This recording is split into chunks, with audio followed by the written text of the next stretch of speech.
Hello there guys, it's me Unstable Voltage. Welcome back to episode 3 of Europa Universalis for as Muscovy. Still trying to find my way through and work out what I'm doing. But before I start, I'd like to say a very big thank you to my Patreon supporter Tratos for sponsoring this video with his generous donation. It really does mean a lot to me, so thank you very, very much. I think in this video we are going to attempt to take on Tver. We don't actually have a CB against them at the moment. Let's go ahead and bring this guy back from Bella Zero because he can't really do anything at the moment anyway. Yeah, we don't actually have a CB there. So let's go ahead and build a spy network, which is good because of our current ruler. We get plus 30% spy network creation speed. Lose some money. Gain some prestige, and Storadub gain 25 support for Renaissance. Sure, a lot of stuff here is costing us money, but I think we need to do it wherever we can anyway.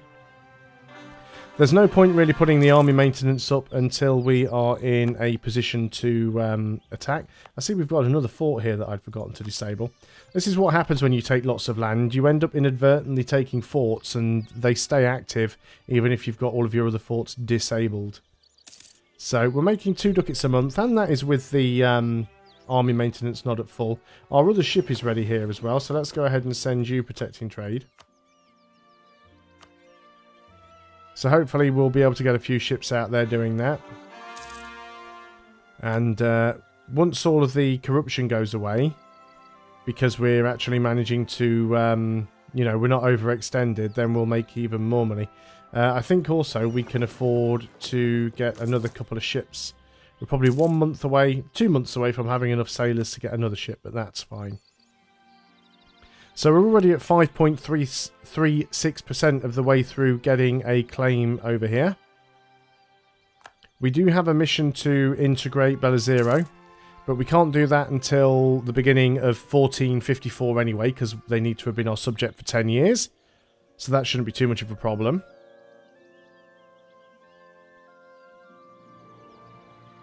I mean, we've already almost capped out the improved relations, but we'll go in and we'll, well, not actually improve relations. Improved relations is only at 73 and it can go up to 200, but we were at the 190 required. We've dropped down to 188 now because obviously that improved relations is burning off, but it shouldn't take us too long to be able to go in and do that. It's not a problem. So are we actually making any progress towards patriarchal authority? We are not.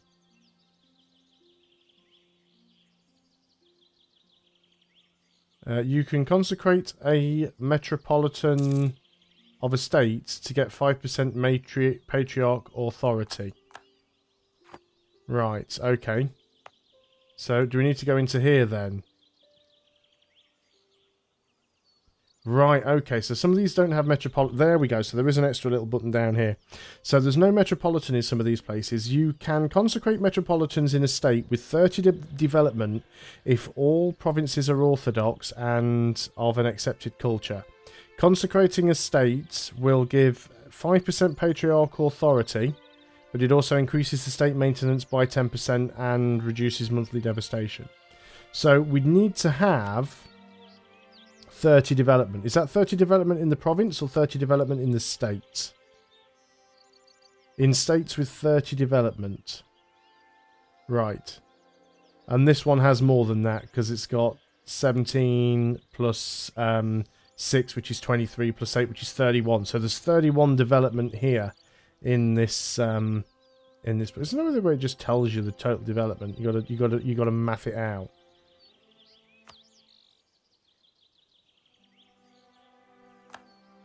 Ah, there we go.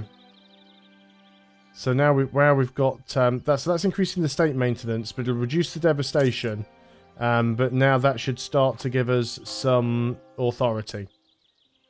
That gives us more missionary strength, more manpower, reduced local unrest. Excellent. Okay, so now I'm more familiar with how that particular mechanic works out. Can we actually get a claim here? Not yet. It's going to take a little while before we can do that. We can, however, go ahead and get another light. So we've got a naval force limit of about, 13. Army force limit is 32 or 35. Which is fine, because at the moment we've got no manpower to rebuild the army anyway. Sweden is still in its personal union. Pretty much everybody in Europe hates me. So we're just going to have to try and blob out as quick as possible. Our royal marriage with you guys has died. We should definitely go ahead and keep that going, because it'll give us the extra boost in relationship that we need to try and integrate you later. Saying that, our armies are getting quite close to being fully reinforced, so that's not too bad at all. We're only 2,000 men short, so another 10 months and we will we'll be fully reinforced. Still can't really afford that third advisor, although the production efficiency is probably going to pay for himself, so we should go ahead and do that. Gain some free Diplo power, that's all good. So yeah, my intention is, really, as soon as I can actually get a CB against Tver, we will just roll in and do something about that. Still trying to improve my relations with Nogai. I'm guessing they probably wouldn't accept an... They would actually accept an alliance. Let's go ahead and bring you back then. And we will have an alliance with you. Excellent. Let's then, before we go into war, we will continue to improve relations there, and we'll start that integration before we go to war, because obviously you can't integrate when you are at war. We have too many diplomatic relations for the time being. That's fine, though, because we intend to get rid of Belazero. So that's okay. Got some peasants in Novgorod, got some peasants in Lithuania. None of them really my issues. Let's go ahead and put that army maintenance up in preparation. So we're actually losing a little bit of money at the moment, but that is fine. So we're up to 194 there now, so let's go ahead and bring you back. Still don't have enough here to... Oh, we do. We only need 20. So we'll go ahead and grab a claim on your capital. We will bring you back. And then over here, we should be able to start the annexation progress. There we go, or process. So let's go and declare our war over here. You've got no allies, so that's fine. We are at full morale. So we're just going to jump straight in on your army. And that was a complete and utter stack wipe. So let's just go ahead and do some sieges. Instantly, we take attrition and can't actually complete the sieges. So let's just go over and do that. That'll be a nice easy one to do. Nice, easy, quick war. Hopefully we're not going to get too much aggressive expansion for the 3 provinces, but who knows.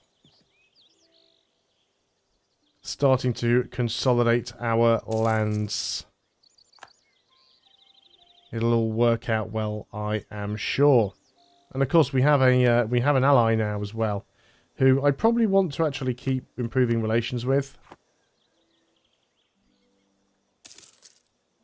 Wow, the annexation progress of Belazero is going very, very fast. It's already at 20%.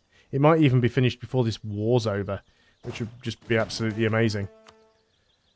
Infantry cost and cavalry cost has just gone up, which is unfortunate and disappointing. We still don't have enough sailors to get another ship, which again is a bit annoying, but what can we do about it? Lithuania is still in their personal union. Poland is Poland is still rivaling me. Sweden, I'm guessing, is still in their personal union. I wonder if that's ever going to break. Nobody seems to be supporting their independence. Denmark is rival to England, so I'm surprised England aren't helping with that. England have been in a war with most of Ireland. They've been in a war with Scotland and France as well. And Aragon and Naples. Obviously England have been busy. Looks like they've lost some of their overseas cores to France. So France probably going to take most of that stuff back. Doesn't look like England getting an awful lot of other stuff done, but that's fine. Just let them carry on. How are the Ottomans doing? Well, Byzantium still exists. Looks like Venice is actually occupying out some of Byzantine, the Byzantine land there. So that's quite interesting. Serbia and Bosnia are still going. Interestingly enough, Ragusa is still surviving as well. So that's fine. Not too much exciting over there. We have a potential rebellion, and we can use a Russian ability. So as I said, I can use a Russian ability. So we can only do this one so far. This reduces autonomy by 10% in all of our provinces. Let's go ahead and use it. Now, what happens if we... Do we just get to use it again later on? So they're always the same one. You can just use them over and over again. Okay, does that show here? No. Okay. Our air has got 10% trade efficiency. Very nice. And we've now managed to completely siege out Tver, or whatever they were called. We do need to bring a diplomat back. So let's just go and bring you back from Nogai. Take you a couple of weeks to get home, but that's fine. Go and rejoin the army. So we now only have the 2. And let's sue for peace. We want all 3 of your provinces. That gives us... Tver's not going to exist. Novgorod already hates us anyway. The overextension is nothing to worry about. You guys have quite a bit of money. So thanks very much for that. Thanks for all the fish. Let's go call your provinces. And we'll probably... Ryzanian separatists. If they fire, they're going to fire down here. Somewhere in one of these 4 provinces. So we'll have our armies down here on standby. It's already at 90%, so I don't really want to reduce my army maintenance. We're still making money anyway, so that's fine.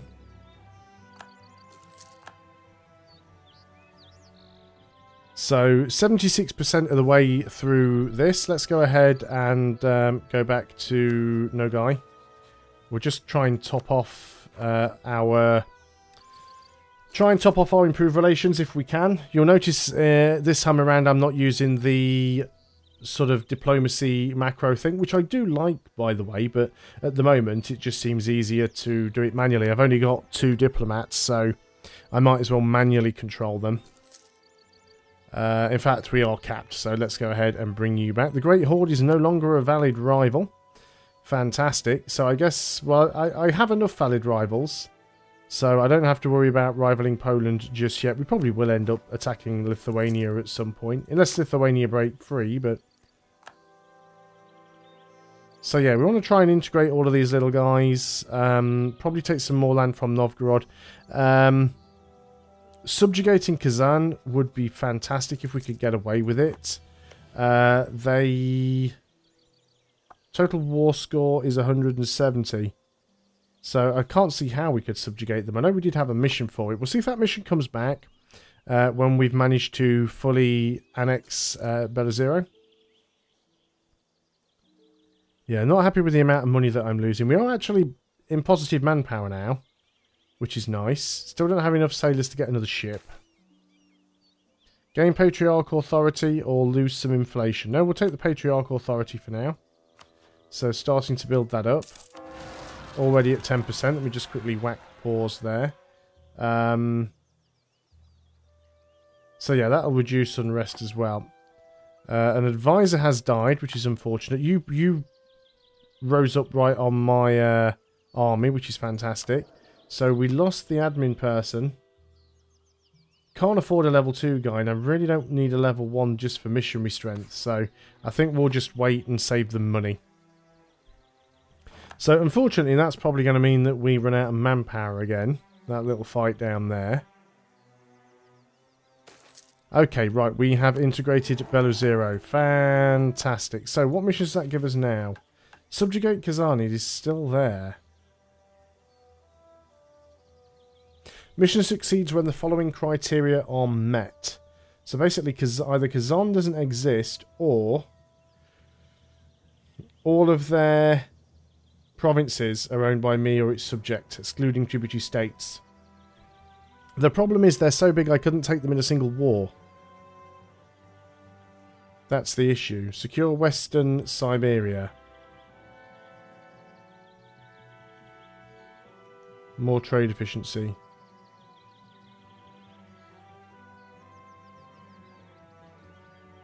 I would like to subjugate Kazan. We'll add that as a mission. Now, one thing that we're supposed to be able to do, this is wasteland, so we can't, but we are supposed to be able to colonize all of this stuff. So we're going to want to integrate Perm as soon as possible so we can start colonizing in this direction. Because like I said, that is wasteland.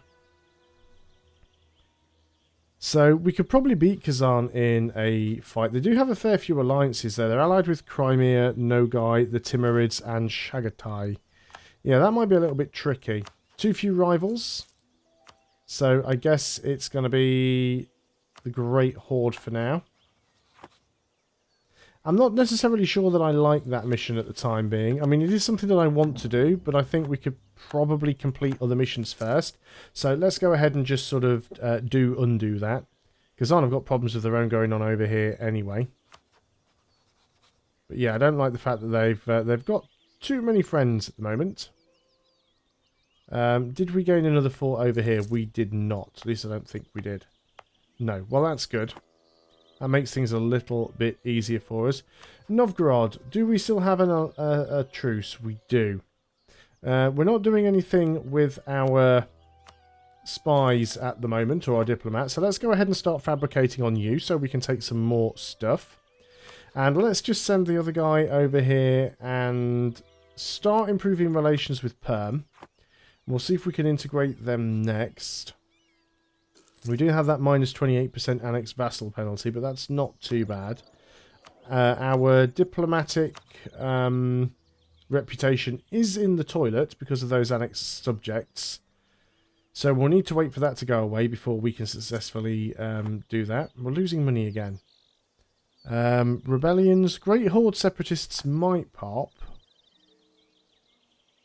But it doesn't look like that's going to happen straight away. So let's go ahead and play it safe and just reduce that a little bit. Lose 10 prestige and the boyars gain or lose some loyalty, or 8 peasant regiments rise up. I think we can just deal with the peasant regiments if we can be in the right province, which is a pain because I've just put the army maintenance down. But I haven't unpaused since, so the morale won't drop. Got to find this province now, haven't I? So you are up there. That is something we can handle. So let's move you up there.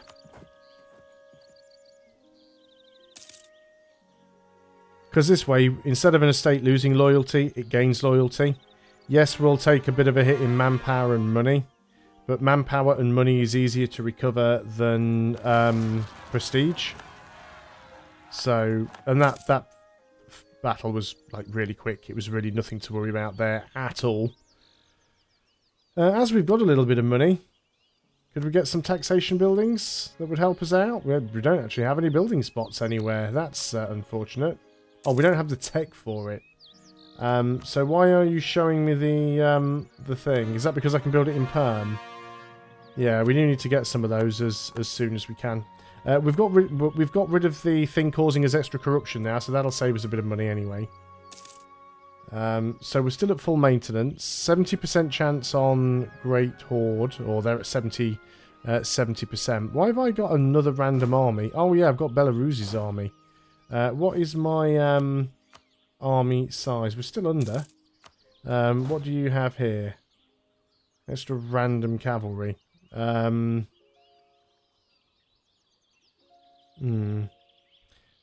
going to disband it for now. And that's well, I shouldn't have done that actually. It was a waste of manpower. But I just didn't want to be paying the extra money for them. So we'll save a little bit.